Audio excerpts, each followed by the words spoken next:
राजस्व अभिलेख बताते हैं कि ग्राम नकटी में लगभग 2 एकड़ 60 डिसमिल जमीन अलका डेवलपर्स के नाम पर दर्ज है। नकटी में विधायक आवास बसाने का विचार नया नहीं था। सरकार जो झूठ परोस रही थी, इसकी एक एक परत अब खुलने लगी है। सवाल विधानसभा अध्यक्ष के साथ जुड़े सरकारी कर्मचारियों के सिर्फ 25 करोड़ मूल्य की जमीन का नहीं है, सवाल है जनता के विश्वास का। उनके नजदीकी यह बात जानते ही थे कि ये सारा घटनाक्रम यहाँ पर होना ही है, यानी नकटी गांव उजड़ने वाला है। सबसे बड़ा सवाल, क्या जनता के मन में उठे इन संदेहों को दूर करने के लिए स्वतंत्र जांच कराई जाएगी? अब ये तो 20-15 साल पहले ही तय हो चुका था, कोई अभी तय तो हुआ नहीं। बहुत पहले तय हो गया था कि उस गांव में जमीन उपलब्ध है, दिया जाए। तो ये कोई नया निर्णय नहीं है, ये तो पुराना निर्णय। नमस्कार, मैं हूं मनीष।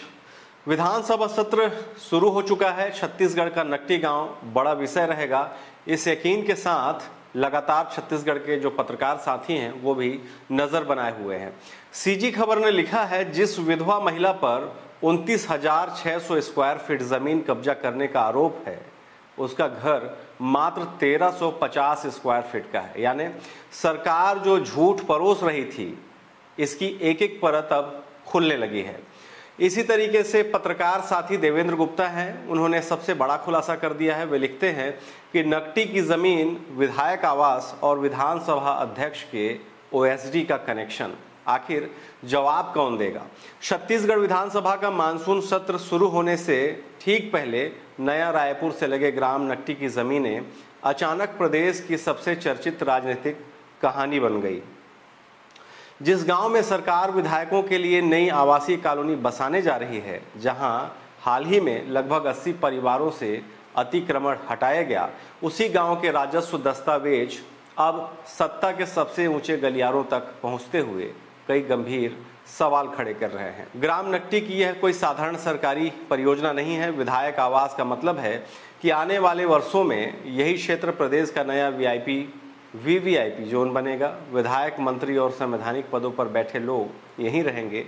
करोड़ों रुपए का सरकारी निवेश होगा। सड़कें, बिजली, पानी, सुरक्षा और तमाम सुविधाएं विकसित होंगी। ऐसे किसी भी सरकारी प्रोजेक्ट के बाद आसपास की जमीनों का मूल्य स्वाभाविक रूप से बढ़ जाता है, हम सबको पता है।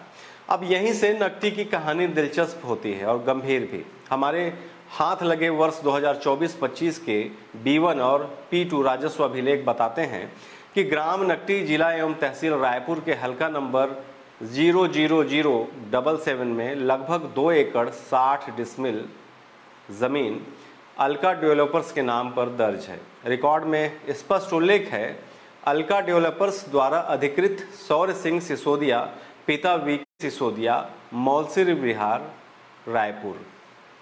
अब इस कहानी का दूसरा पक्ष देखिए। वी सिसोदिया यानी विक्रम सिंह सिसोदिया वर्तमान में विधानसभा अध्यक्ष एवं पूर्व मुख्यमंत्री डॉक्टर रमन सिंह के ओएसडी हैं। सार्वजनिक रूप से यह भी ज्ञात है कि वे 20 वर्षों से डॉक्टर रमन सिंह के साथ प्रशासनिक भूमिका से जुड़े रहे हैं। दूसरी ओर स्वयं डॉक्टर रमन सिंह यह कह चुके हैं कि नकटी में विधायक आवास बसाने का विचार नया नहीं था, बल्कि 10-15 साल पहले का था। इसका मतलब था कि उनके नजदीकी यह बात जानते ही थे उपलब्ध है, दिया ये जाए। सारा ये कोई नया घटनाक्रम यहाँ निर्णय पर नहीं है, ये तो पुराना होना ही है, यानी नकटी गांव उजड़ने वाला है। यहीं पर से हमारे मन में सबसे पहले सवाल उठता है, डॉक्टर रमन सिंह जी, यदि विधायक आवास की योजना वर्षों से विचाराधीन थी और उस समय इस परियोजना से जुड़े निर्णय सरकार के सर्वोच्च स्तर पर लिए जा रहे थे, तो क्या उस समय परियोजना की जानकारी सार्वजनिक थी या केवल सरकारी स्तर पर ही सीमित थी? क्या इस पूरे घटनाक्रम की आधिकारिक टाइमलाइन सार्वजनिक आप करना चाहेंगे?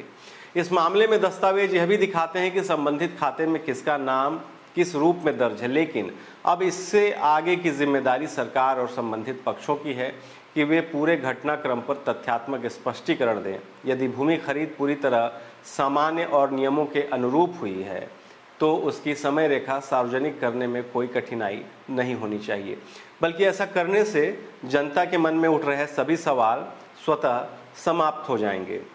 विधानसभा का सत्र शुरू हो गया है। अब देखना यह है कि क्या नकटी की जमीन का यह मामला सदन में गूंजेगा, क्या विधानसभा अध्यक्ष का कार्यालय इस पर अपना पक्ष रखेगा, और सबसे बड़ा सवाल, क्या जनता के मन में उठे इन संदेहों को दूर करने के लिए स्वतंत्र जांच कराई जाएगी?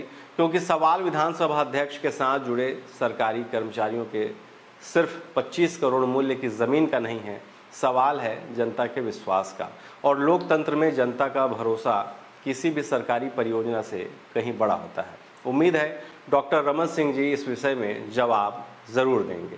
हालांकि कांग्रेस को इसमें पूरी तरीके से बदनाम करने के लिए नए नए जो मीडिया एजेंसी हैं भाजपा की तरफ से, वो लगातार कई मीडिया वालों से, सोशल इन्फ्लुएंसर लोगों से संपर्क में थे और वो चाहते थे कि इस पूरे मामले का जो आरोप है वो कहीं ना कहीं कांग्रेस के खाते में चला जाए। हालांकि अब इस तरह की जो जानकारी आ रही है ये काफ़ी चौंकाने वाला है। शुक्रिया।